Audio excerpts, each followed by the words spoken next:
அடுத்த நிகழ்வை வழங்க வரும் சகோதரி இறைவனின் சிறந்த படைப்பு என்றே கூற வேண்டும். ஆம், நரம்பு தளர்ச்சியால் பாதிக்கப்பட்டுள்ள இச்சகோதரி எத்தனை பாடசாலை மதரசாக்கள் ஏறியும் வாய்ப்புகள் மறுக்கப்பட்டது.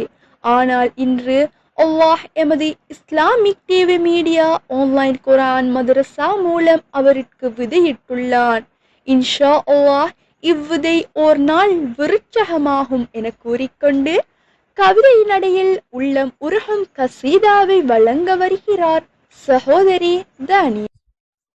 தாயே உந்தன் முகம் பார்க்கின்றேன், உந்தன் தோளில் தலை சாய்கின்றேன்.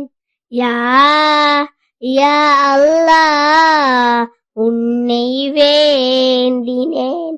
தாயை சுவனம் மீதிலே அன்றல் அந்த பூக்கள் உன் அன்பு முகமம்மா, அதில் சிறந்த நாட்கள் உன்மடியில் தானமா.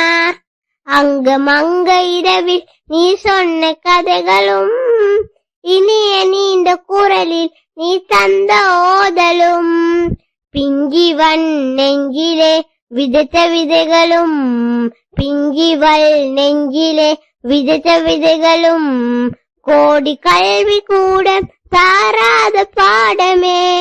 தாயே உந்தன் முகம் பார்க்கின்றேன், உந்தன் தோளில் தலை சாய்கின்றேன்.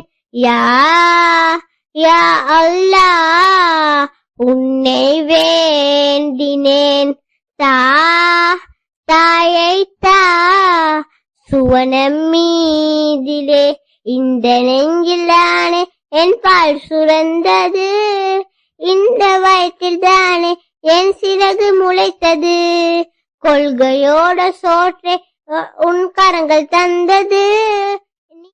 உள்ளமா தங்கமா என்ன சொல்வது, உள்ளமா தங்கமா என்ன சொல்வது. என்னை சுமந்த தாய் என்ன சுவனம் அழைக்குது.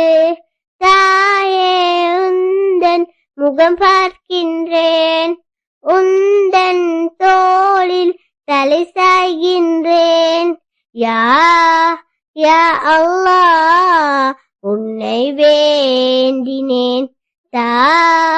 தாயை சுவனம் மீதிலே. இனிய கசீதா வழங்கிச் சென்ற சகோதரி எஃப் தானியா அவர்களுக்கு ஜஸாக்கமுல்லாஹ்.